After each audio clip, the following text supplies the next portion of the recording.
梁子穎議員。代理主席，我感謝李梓敬議員提出動議優化白石角交通網絡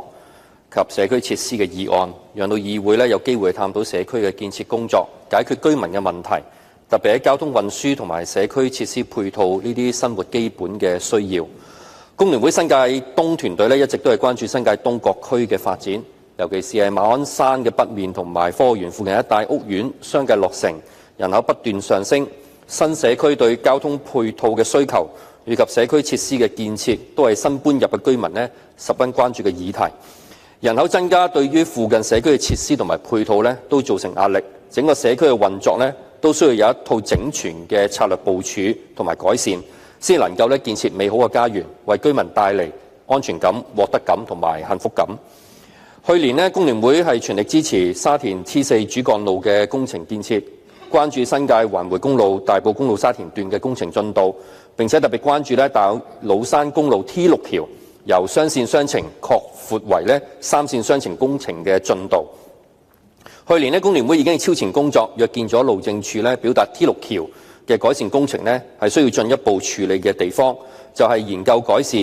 澤祥街、瑞祥街、科學園路同埋創新路嘅路口佈局，以提升車輛嘅流量同埋舒緩白石角嘅交通擠塞情況。所以我嘅修正案內容就係優化白石角交通網絡中一個重點嘅工作。現時科學園白石角居民要去東鐵線大學站轉乘鐵路或者其他交通工具都必須要經過係創新路路口啦、科學園路與澤祥街兩個迴旋處嘅路口，行車受到迴旋處嘅流量同埋速度嚴重影響，大大增加到路程嘅時間，情況係極不理想。另外，如果係駕車人士，就一定要經過創新路路口、科學園路與瑞祥街嘅迴旋處路口，先能夠上到 T6 橋往九龍方向。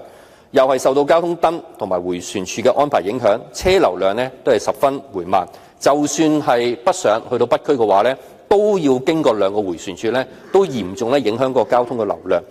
雖然居民仲可以係以創新路北面嘅迴旋處出口去進入新界環迴公路、吐露港公路，但係喺繁忙時間都係出現擠塞嘅情況，路口設計未能應付現時車流量嘅需要。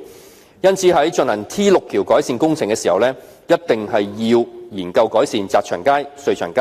科學園路同埋創新路嘅路口佈局，先能夠真正解決呢一區路面交通嘅擠塞情況。希望各位議員都能夠支持我嘅修正案。當然，另一個工作就係要興建東鐵線科學園白石角新嘅車站，使用係鐵路網絡集體運輸系統，將居民使用私家車嘅習慣轉去係鐵路集體運輸系統。所以我係支持李梓敬原動議中促請政府立即公布白石角詳細規劃和設計方案及動工時間表，早一日拍板，早一日係幫助居民提供更便捷嘅交通工具。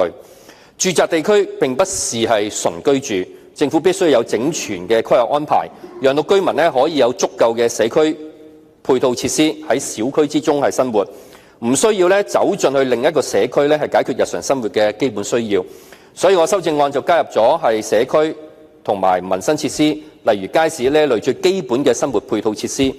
工聯會建議嘅理想社區應該喺規劃時就應該係預留足夠嘅土地去建設街市、社區會堂、圖書館、康樂體育文娛等設施，讓到居民可以解決日常生活上嘅必要。政府其實可以透過呢一次興建東鐵線科學園白石角新車站嘅契機，運用一地多用嘅設計，充分運用有限嘅土地資源，完善社區配套，讓到居民可以真正感受到樂業安居嘅願景。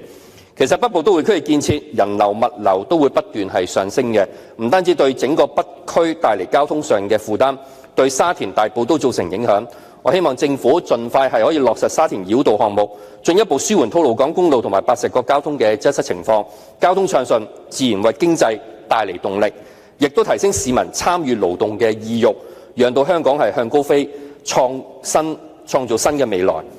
代理主席，我謹此陳辭。